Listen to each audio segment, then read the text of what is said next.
Hey friends, it's Tomer. Dragonstorm previews keep rolling in this week, and today we got the full deck list of the Mardu Commander precon. This is Mardu Surge. It's a Mardu deck, so it's red, black, and white, and it's focused on combat, creature tokens, and it has an aristocrat subtheme. So it's all about going wide, attacking, making creature tokens, and then sacrificing those creature tokens for additional value. So in this video, I'm going to be checking out the full deck list, starting with the 10 brand new cards that are exclusive to the deck, and then we're going to be checking out the rest of the deck, the reprints. And then finally, I'm going to give my closing thoughts, my first impressions of the deck list as a whole. All right, we begin with the face commander of the deck. It's Stormrender. This is a 3-mana Mardu legendary creature orc warrior.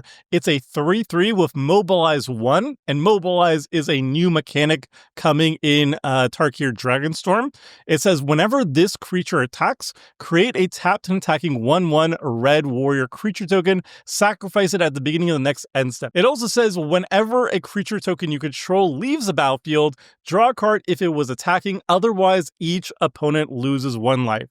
So the face commanders of precons always tell you what the deck is all about, and Zurgo is no different. It's all about attacking, because you want to trigger Mobilize. It's all about creature tokens, because when they leave the battlefield, you're either drawing a card or pinging. And obviously, it's hinting at an aristocrat sub-theme, because it shows you that you actually want those creature tokens to die, either in glorious battle, or if you sacrifice them, they can start draining your opponents outside of combat too. So Zurgo does everything your deck wants to be doing. It makes creature tokens. It's all about attacking. It promotes attacking.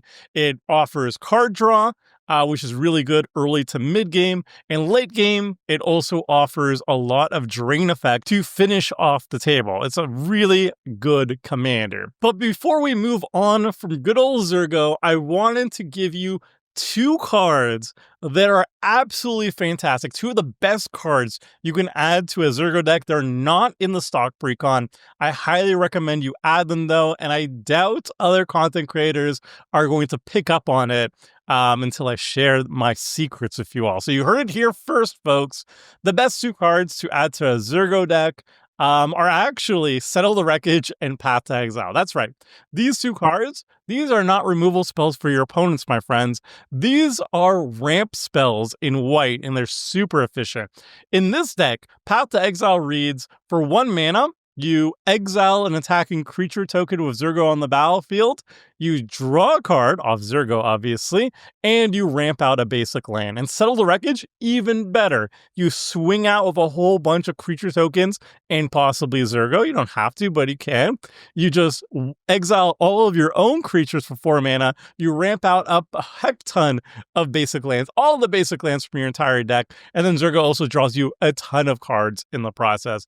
But these cards also double up as removal. So they're ramp spells, but they can also have the extra flexibility of removal. If your opponents are swinging at you, you can settle them, or if there's something that's really important to pick off, you can pick it off with Path to Exile. These 2 cards, mark my words, are the best ramp spells in the entire deck. I'm not crazy, and I doubt other people are going to pick up on it, but you heard it here, folks. These are the best ramp spells in Zurgo decks. All right, now let's check out the secondary commander for the deck. This is Nerav, Crackling Vanguard. This is a 5-mana Mardu, a legendary creature spirit dragon. It's a 4/4 with flying and death touch, and when it enters, create 2 1/1 red goblin creature tokens, and when it attacks, exile a number of cards from the top of your library equal to the number of differently named tokens you control. During any turn you attack with a commander, you may play those cards. So Nerav is a really cool card advantage engine in Mardu, which rewards you specifically on having differently named. So it's like a diversity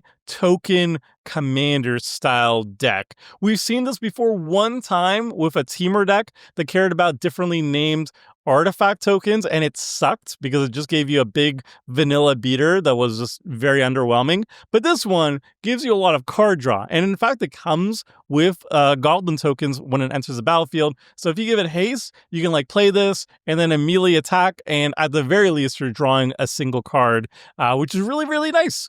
So I really like this design space. It's fairly unexplored. I think we've only seen it once before on a legendary creature, and this one is a very good iteration of it. I like it a lot. It's not as good leading the stock list as Zurgo. The stock precon is very much made for Zurgo in the command zone. However, the deck does make certain amounts of tokens, and Narrative at the very least is going to consistently draw you like one card each time it's attacking. If you do want Narrative as your commander though, certain cards you're going to be looking to add to the deck are just different types of token generators that make different names and are all just good cards. So like Curse of Opulence is a very good card in red. I would recommend adding it to the stock list if you're upgrading it regardless. And it makes gold tokens, which are pretty rare. So that's going to be another card drawn off Narrative. There's other treasure makers in the deck, but nonetheless, why not put a Smothering Tithe in the deck too? As long as you're aiming for higher than bracket 2, might as well throw in the really powerful stuff that also happen to draw you more cards with Narrave's ability. So these cards are not in the stock precon, but if you want Narrave in the command zone, these are the type of cards you're going to be looking out for to make Narrave's ability even more powerful. Now we have 8 more brand new cards that are exclusive to the deck. The first one being Einok Strike Leader, the 2-mana white creature dog warrior. It's a 2/2, and it says whenever you attack with this creature and or your commander, for each opponent, create a 1/1 goblin creature token that's tapped and attacking that player. Sacrifice this creature. Creature tokens you control gain indestructible until end of turn. So it's a very efficient token generator, making 1 per opponent, and obviously if it dies and Zurgo's on the battlefield, you get to draw cards, and if they die later on, you get to ping your opponent so Zurgo's on the battlefield. All good stuff. And you can always just sacrifice it and save your creature tokens from a board wipe, which is incredibly important. In a go wide deck, the scariest thing to happen to you is basically just losing your board to a board wipe. It takes a while to assemble a really lethal threat of creature tokens, so having ways of just protecting your mass investment with indestructibility and other sort of protection spells is so key to making the style of play work. So this card is incredibly good. It's basically a hybrid of like Adeline. Its attack trigger is very similar to Adeline's, where it's making 3 tokens. And King Darien also has this sacrifice clause where it can give all your creature tokens indestructible. Also gives them hexproof, but that's not actually important. If all your creature tokens are 1/1s, then giving them hexproof really doesn't matter at all. The indestructibility is a really important part. So Einok Strike Leader being able to do both and for just 2 mana is actually incredible. The next new card is Iron Will Forger. This is a 4-mana white creature Orc Artificer. It's a 3/3 with Lieutenant. At the beginning of combat on your turn, if you control your commander, target non-legendary creature you control gains a myriad until end of turn. I've been noticing a pattern so far. There's a lot of cards here that care about having your commander on the battlefield, which is good. It's going to be powerful. Like it counts as like a mana discount for its ability essentially, because it has a restriction of having your commander on the battlefield, but also kind of risky because if your commander's not on the battlefield, all these cards get a lot worse. But the payoff here is just obviously just very good. Giving a non-legendary creature a myriad until end of turn means you have a token copies, 2 creature token copies tapped and attacking your other 2 opponents. And that's going to work very well with Zurgo because then they are going to be exiled or leave the battlefield, whatever. And they turn into card draw with Zurgo. And, extra bonuses on top of it. You're dealing extra combat damage. You're getting extra battlefield triggers, leave the battlefield triggers, all that good stuff. This card is just fantastic with Zurgo. The next card we got is a new Will effect. I'm assuming every single precon is going to get a new Will cycle card, which is very cool. Will of the Mardu is the white one. It's a 3 and a white instant that says choose one. If you control a commander as you cast a spell, you may choose both instead. Create a number of 1/1 red warrior creature tokens equal to the number of creatures target player controls. And the second ability is Will of the Mardu deals damage to target creature equal to the number of creatures you control. So the Will cycle, I think it showed up first in like Commander Masters or Commander Legends. I forget the name of it, but basically they're modal spells. They have 2 modes, and if you have control of a commander, when you cast it, you get to choose both modes instead of just one. So there's a continuation of the Will cycle, and this Will is basically 2 different cards smushed together. It's called the Copper Coats. That's the token generating ability, and then the removal ability. The second ability is basically Kabira Takedown.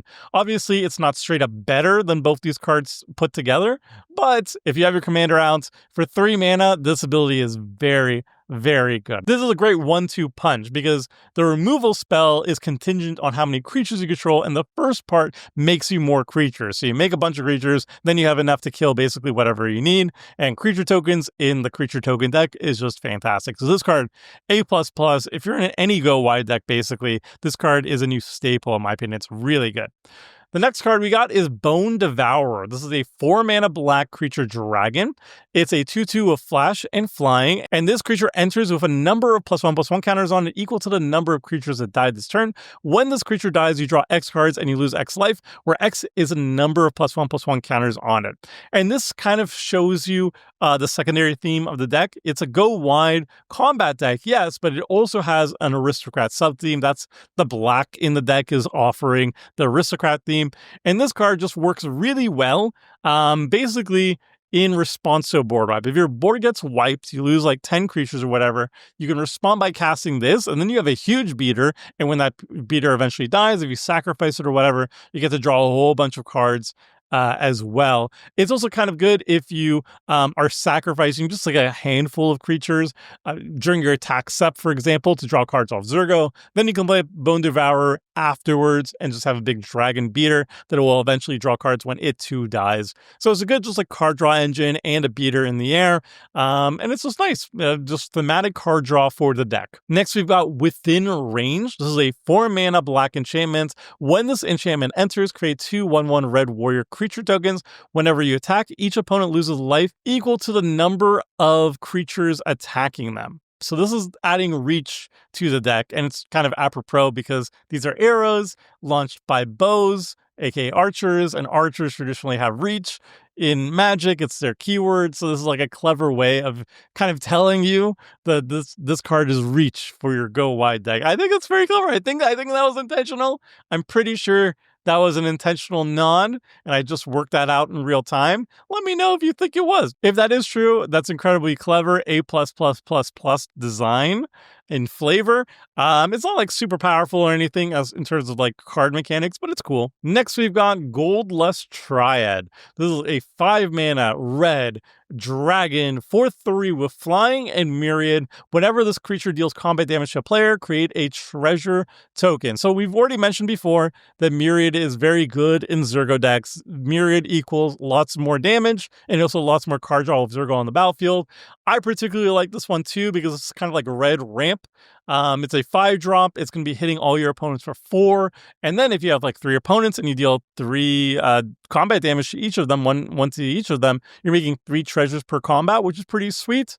It's not busted or anything, but I very much quite like it.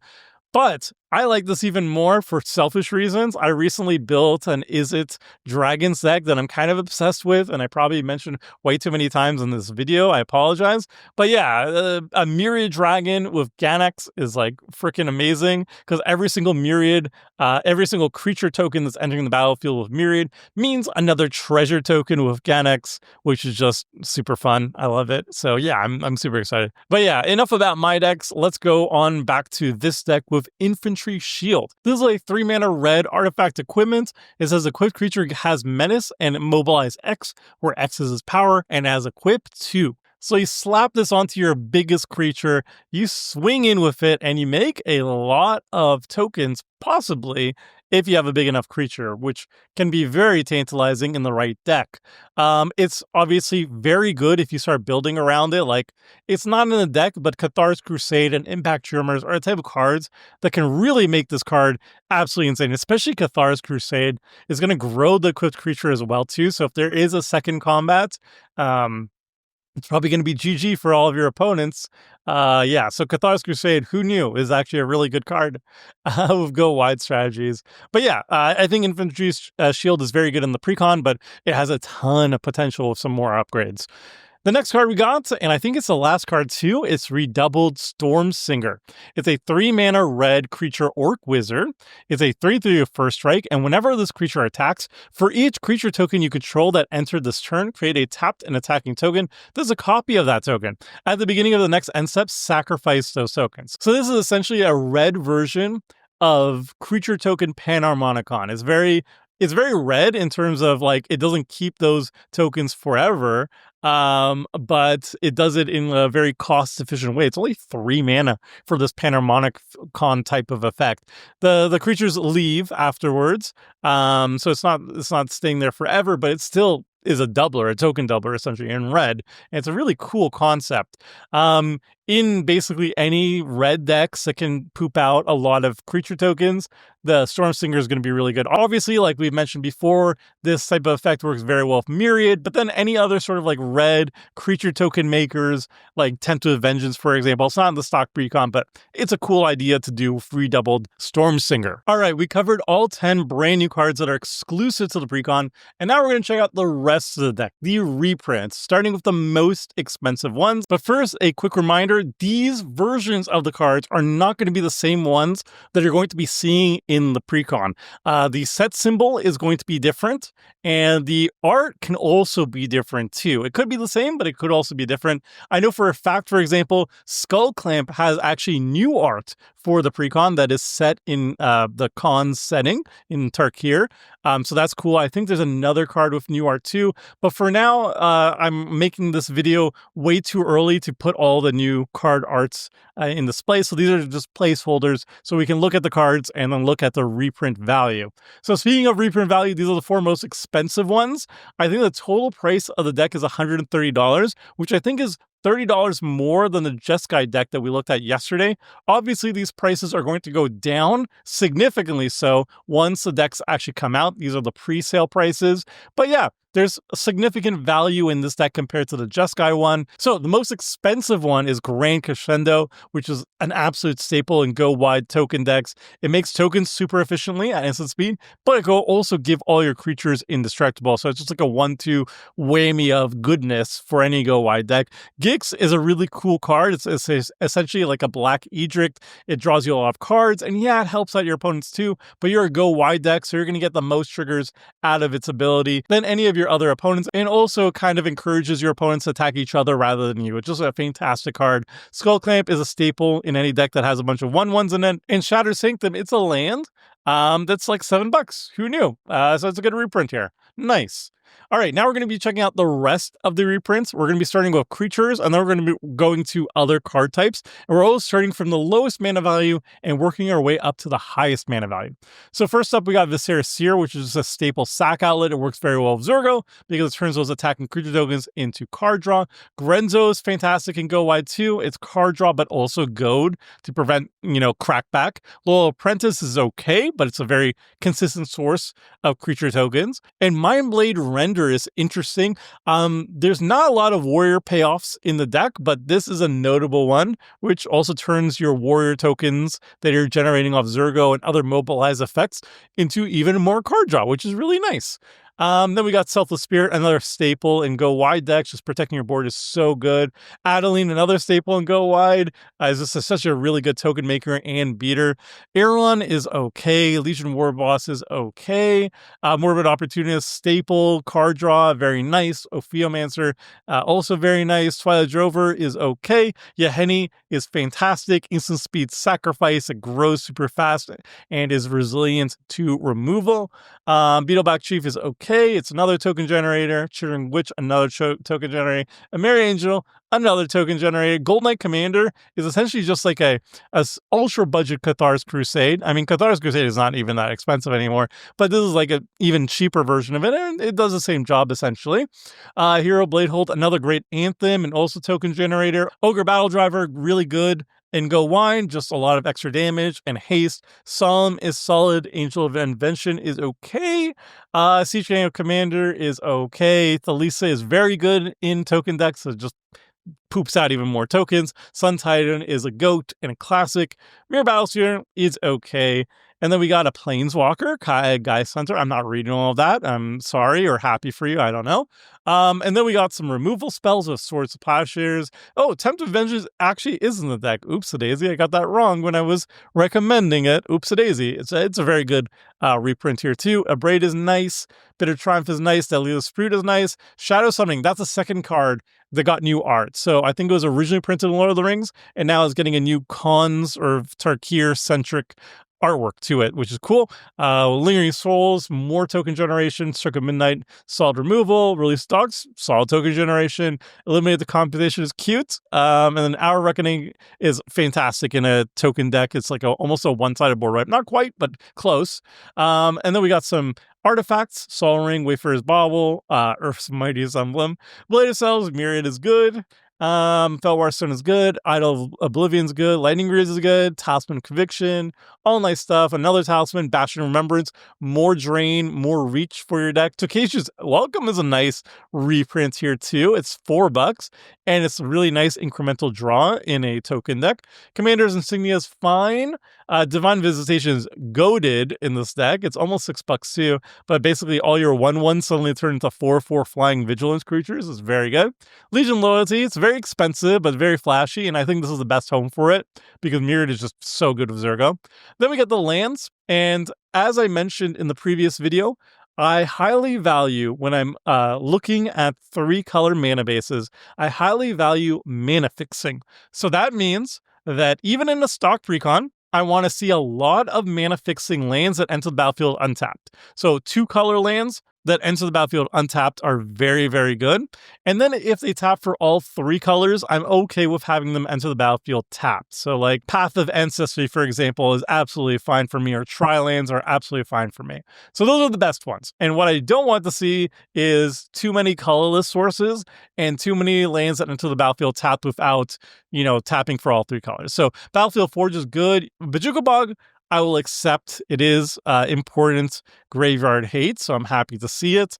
Canaan Slow, I don't really like here. Castle Ardenvale and Embereth, I don't really like here, honestly. I think the Ardenvale is really bad. Embereth is a little bit better, but both of them are just not that good anymore. Caves of Colas, very good. Clifftop Retreat, love the check lands, love the pain lands. Command Tower, love it. Exotic Orchard, love it. Fetid Heath, I love the filter lands here too. These are the best filter lands for the deck. It's really nice. Isolated Chapel, really good. Nomad Outpost, Path of Ancestry, taps for all 3 colors, really good. Shadow Landscape, it's like borderline, but it enters the battlefield and taps. It comes into battlefield untapped, and it could tap for a mana immediately, and it can also mana fix. So it is good. Shattered Sanctum, oops, I forgot I put it twice. Smothering Marsh is okay. It usually enters the battlefield on top because we have a lot of basics. Sulphur Falls is good. The temples, I think, are hot trash. And Terramorphic Expanse, I think, is also hot trash. And then the final 2, Vault of the Archangel, it's fine. It's a nice little extra ability to use late game, I suppose. And Windbrisk Heist is actually quite good. It's card advantage and mana advantage in a go-wide deck. It's pretty consistent, so I like it here. And that is the deck list for Mardu Surge. So my initial impression is I think overall the deck is very good.